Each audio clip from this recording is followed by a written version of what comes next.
जी अस्सलाम वालेकुम। कैसे हैं आप? मेरी दुआ है कि सब जहाँ भी हों खैरियत से हों। अल्लाह ताला सबको अपने हिफ्ज़ ईमान में रखे। यहाँ पे अभी हो रही है जी दावत की तैयारी। दावत भी क्या, बस एक शख्स ने आना है, बहुत देर बाद एक मेहमान ने आना था। मैं यहाँ पे दावत का नहीं बल्कि तौआम का अहतमाम कर रही हूँ। दावत पे तो होता है कि आप खुद से किसी को इनवाइट करें कि वो हमारे पास खाने पे आएँ, लेकिन यहाँ पे इस तरह का कुछ नहीं था। यहाँ पे ज़्यादा बंदों के मिलने पे तो पाबंदी है, लेकिन हस्बैंड के एक दोस्त को थोड़ा सा काम था। उन्होंने आने के लिए जो टाइम दिया वो डिनर ही का था, इसलिए हमने बोला कि आप डिनर हमारे साथ करना। बहुत ही देर बाद मैं अपने हाथों की खारिश उतारने लगी हूँ, क्योंकि खाने पकाने का वैसे ही मुझे शौक़ है। आजकल चूँकि इतनी ज़्यादा सख्तियाँ हो रही हैं, ज़्यादा गैदरिंग पे पाबंदी है कि एक जगह पे एक मकान में आप 5 से ज़्यादा लोग जमा नहीं हो सकते। वैसे भी जब मेहमानों ने आना हो तो दिल चाहता है कि कुछ ना कुछ अच्छा ही बनाया जाए। रात काफ़ी लेट नाइट उन्होंने बताया कि वो हमारी तरफ विज़िट करना चाहते हैं। मेरे पास बहुत ज़्यादा टाइम नहीं था। जल्दी जल्दी से जो मेरे जहन में आया या जो चीज़ें घर में मौजूद थी उनको देख के मैंने कुछ बनाना था। यहाँ पे बना रही हूँ मैं चिकन पुलाव। चिकन में मैंने छोटा सा प्याज, एक लहसुन की गट्ठी, नमक, सौंफ, काली इलायची, हरी इलायची, दालचीनी, लौंग डाल के बॉईल कर लिया। चिकन को यखनी से निकाल के यखनी को छान लिया। फिर प्याज अच्छी तरह से डार्क ब्राउन कर लिए और जो लहसुन की गट्ठी डाली थी उसको निकाल के मैश कर लिया। वही लहसुन मैंने मसाले में डाल के भूना था। बाद में जूलियन कट अदरक, ज़ीरा, तेज़पात, काली मिर्चें, दालचीनी, साबुत मिर्ची और टमाटर डाले। फिर 2 टेबल स्पून योगर्ट के डाल दिए। यखनी और पानी डाल के नमक पूरा कर लिया और दम पे रख दिया।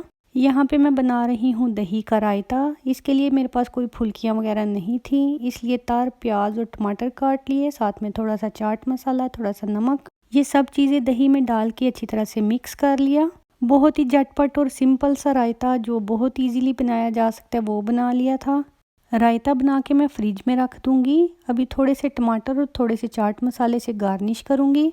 टाइम थोड़ा हो तो फिर कोशिश होती है कि जो काम जितनी जल्दी हो जाए उसे पूरा कर दिया जाए। अब माशाल्लाह से चावलों को दम लग चुका है, साथ ही दही का रायता तैयार हो गया था।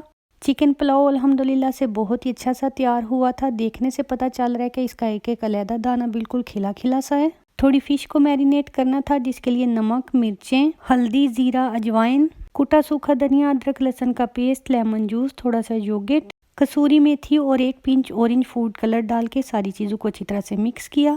फिर 2 टेबलस्पून बेसन और half table spoon corn starch डाल के थोड़ा सा पानी ऐड करके सारे मिक्सचर का पेस्ट बनाया। इस तरह पेस्ट बनाने से मछली के ऊपर कोटिंग बहुत ज़्यादा अच्छी हो जाती है। अगर सारी खुश्क चीज़ें फ़िश के ऊपर डालें तो इससे मछली की कोटिंग करने में थोड़ा सा प्रॉब्लम आता है। पेस्ट बना ले तो बहुत ही स्मूथ तरीके से इसको कोटिंग की जा सकती है। इस स्टेज पे नमक मिर्चें चेक कर लेनी होती हैं, अपने टेस्ट के हिसाब से और भी डाल सकते हैं। शुरू में ज़्यादा नहीं डालनी चाहिए ताकि ज़्यादा ना हो जाएं। 1 केजी फ़िश में मैंने जितने भी मसाले डाले यकीन करें कि बिल्कुल तुक्के से डाले और अल्हम्दुलिल्लाह बिल्कुल परफेक्ट थे। फ़िश को मैरिनेट होने के लिए रख दिए। अब थोड़े से कुकिंग ऑयल में साफ़ सुथरा धोया हुआ मटन डाल के अदरक लहसुन का पेस्ट डालो और नमक डाल दिए। मटन, नमक और अदरक लहसुन के पेस्ट को मिक्स कर लेना है। हाफ गिलास पानी ऐड करके गरम मसाले डाल देने हैं। इसमें गया है ज़ीरा, सौंफ, हरी इलायची, काली इलायची, दालचीनी, लौंग और काली मिर्चें।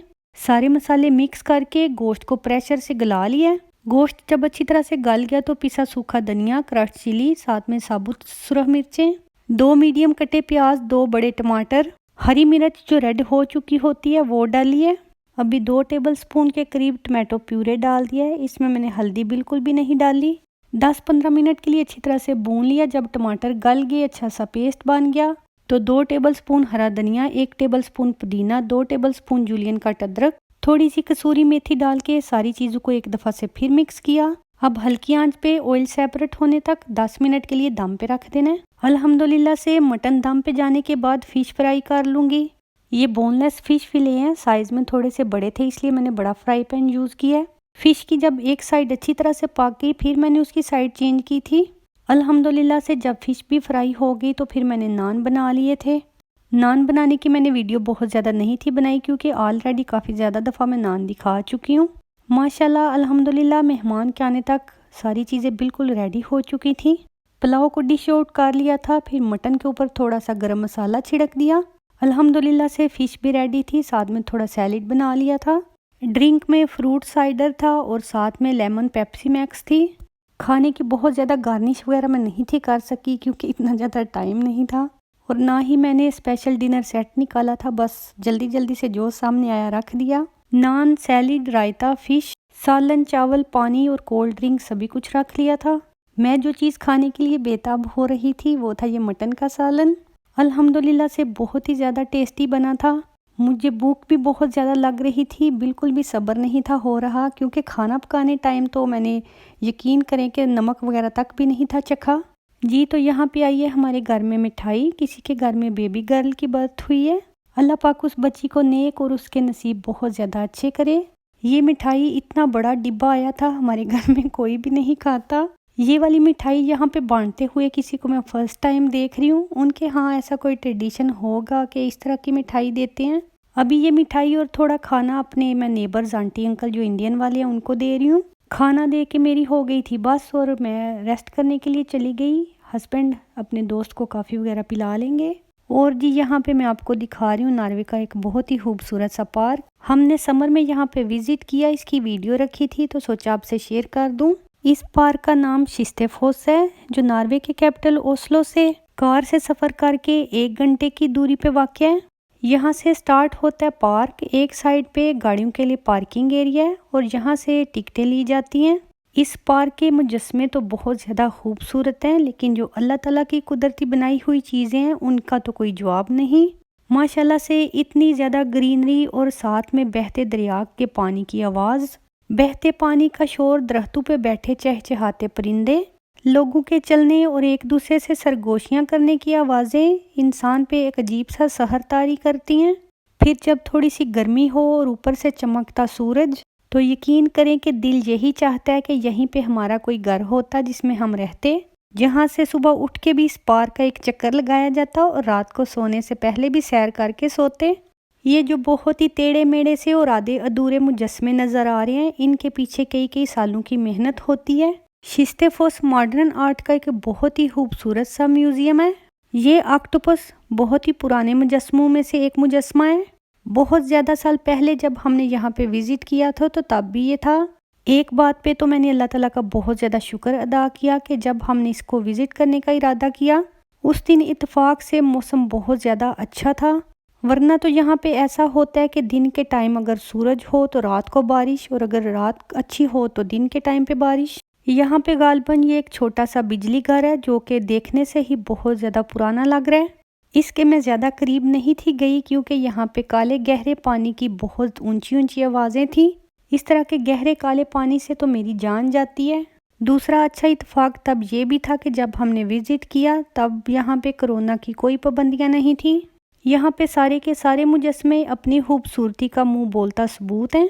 आप देख सकते हैं कि ना सिर्फ बड़े बल्कि बच्चे भी बहुत ज़्यादा एक्साइटेड हैं पूरा पार्क घूमने के लिए, और सारी चीज़ों को अच्छी तरह से देखने के लिए बंदे के पास पूरा एक दिन होना चाहिए। इस दिन हमने अपनी कुछ फैमिलीज़ के साथ मिलके प्रोग्राम बनाया था। हमारे साथ जाने वालों में से बहुत कम लोग इस तरह की चीज़ों में इंटरेस्टेड थे, लेकिन मैं तो रुक रुक के बहुत ही करीब से इन सब को देखने की कोशिश करती और इतनी थोड़ी देर में जिस हद तक हो सकता इनकी मीनिंग्स को समझने की कोशिश कर रही थी। यहाँ के हर मुजस्मे की एक अपनी कहानी है। हर मुजस्मे के पास मुजस्मे का और बनाने वाले आर्टिस्ट का नाम मौजूद था, लेकिन अनफॉर्चुनेटली टाइम कम होने की वजह से मैं सब चीज़ों को वीडियो नहीं कर सकी। कुछ चीज़ें जो यहाँ पे मुझे रुकने के लिए मजबूर कर रही थी, ये मुजस्मा उन्हीं में से एक है। पहली नज़र में तो ये एक राउंड व्हील यानी गोल सा पहिया लगता है। इसे बनाने वाले आर्टिस्ट का नाम मार्क क्वींस है। यहाँ से गौर करें तो पता चलेगा कि ये हमारी आंख के लेंस की तरह है। ये ब्रोंज और स्टील का बना है जिसमें वाटर पंप सिस्टम मौजूद है। आर्टिस्ट के बनाने का मकसद है कि all of nature flows through us. दिल तो चाह रहा था यहाँ से जाऊँ ना, लेकिन आगे चलना था। थोड़ा सा आगे जाके मैं आपको बहुत ही खूबसूरत सी चीज़ दिखाने वाली हूँ। जी तो ये है यहाँ की बहुत ही ब्यूटीफुल, बहुत ही यूनिक सी आर्ट गैलरी। इस गैलरी को अपनी बनावट के लिहाज से ट्विस्ट का नाम दिया गया है। ट्विस्ट ना सिर्फ एक आर्ट गैलरी है बल्कि ये एक ब्रिज है और इसके साथ साथ बजाते हुए एक मुजस्मा भी है। ये गैलरी छत से दीवारों और दीवारों से छत तक पूरे की पूरी एक स्कल्पचर फॉर्म में है। इसकी 3 गैलरी हैं, एक का नाम क्लोज्ड गैलरी, दूसरे का नाम ट्विस्ट गैलरी और तीसरा पैनोरामा गैलरी। ट्विस्ट को एक डेनिश आर्किटेक्ट कंपनी ने डिज़ाइन किया है। ये डिज़ाइन और कंस्ट्रक्शन का एक खूबसूरत कॉन्सेप्ट है। गैलरी की लंबाई 60 मीटर है और इसकी ओपनिंग 2019 में हुई थी। इस गैलरी में तमाम आर्टिस्ट का ज़्यादातर काम शख्सी आज़ादी पे मबनी है। क्लोज्ड गैलरी से आगे आए तो आगे आती है ट्विस्ट गैलरी। क्लोज्ड गैलरी की तरह ट्विस्ट गैलरी में भी बहुत से आर्टिस्ट के बहुत से फन पारे रखे थे। गैलरी में मौजूद सभी आर्ट्स अपनी एक खामोश जुबान रखते हैं। हमारे साथ आने वाले अक्सर लोग मुझसे काफ़ी ज़्यादा आगे निकल जाते थे, लेकिन मुझे तो इन सब चीज़ों को बहुत गौर से देखना था क्योंकि ऐसी जगहों पे बार बार आया नहीं जाता। गैलरी की ये बनावट जो अभी आपको नज़र आ रही है, इसी की वजह से गैलरी को ट्विस्ट का नाम दिया गया है। इस मोनूमेंटल फोटोग्राफी को एक जर्मन आर्टिस्ट ने क्रिएट किया है। दुनिया भर से बहुत सारे लोग हर साल इस पार्क को विजिट करने के लिए आते हैं। यहाँ की बहुत सारी पोर्ट्रेट्स हमें सिखा रही थी कि अपने और दूसरों के दरमियान हम आहंगी कैसे पैदा की जा सकती है, और साथ में तमाम आर्ट्स हमें अपने अंदर झांकने की तरगीब दे रहे थे। इस गैलरी में इतने ज़्यादा लोग होने के बावजूद बहुत ही ज़्यादा सुकून था। इस पूरी गैलरी के नीचे से बहता हुआ दरिया गुजरता है जिसका नाम रनसेल्व है। यहाँ से गुजरते गुजरते वाकई में बंदे को एक ट्विस्ट फीलिंग आती है। इसकी सारी दीवारों और छतों पर बहुत ही खूबसूरती के साथ काम किया गया है। इस गैलरी में आके अगर ये वाला सीन नहीं देखा तो मेरे ख्याल में कह लें कि फिर कुछ नहीं देखा। छत के बहुत ऊपर तक के हिस्से पे रोशनी के लिए शीशा लगाया गया है और ये है यहाँ का पैनोरामा सीन। ये सीन यूरोप की दुनिया में आधे से ज़्यादा लोगों के लिए ड्रीम होता है। यहाँ पे बहुत सारे लोगों का ख्वाब होता है कि उनका घर समुंदर के करीब हो और ऊपर से इस तरह से अगर शीशे से पानी नज़र आए तो फिर कह लें कि क्या ही बात है। दरियाओं और समंदरों के करीब में बने मकानों को यहाँ पे बहुत ज़्यादा पसंद किया जाता है। एक ये पोर्ट्रेट भी यहाँ पे आने वालों के कदम जैसे रोक से लेती है। ये लेडी फ्रीडम का सिंबल दिखाई दे रही है जो नेचुरल एटमॉस्फेयर में अपने पेट को लेके बहुत ज़्यादा खुश है। मेरा तो अभी बहुत ज़्यादा दिल चाह रहा था कि काश टाइम थोड़ा ज़्यादा होता, यहाँ हम और ज़्यादा देर के लिए रुक सकते, लेकिन साथ में आने वाले कब से बाहर खड़े होके मेरा इंतज़ार कर रहे थे। मैंने तो उन्हें बोला था कि आप आगे चलते जाएं, मैं थोड़ी देर तक आ जाऊंगी, लेकिन वो थे कि बस इंतज़ार करना शुरू हो गए। इसलिए जल्दी जल्दी में मुझसे जितनी वीडियो बन सकी मैंने बना ली। यहीं पे गैलरी का तकरीबन एंड होने वाला है। यहाँ से बाहर जाने का रास्ता है और इसके बाहर की सारी चीज़ें मैं आपको नेक्स्ट वीडियो में दिखाऊंगी इंशाल्लाह। खुश रहें, आबाद रहें, मुझे अपनी दुआओं में याद रखें। अल्लाह हाफिज़।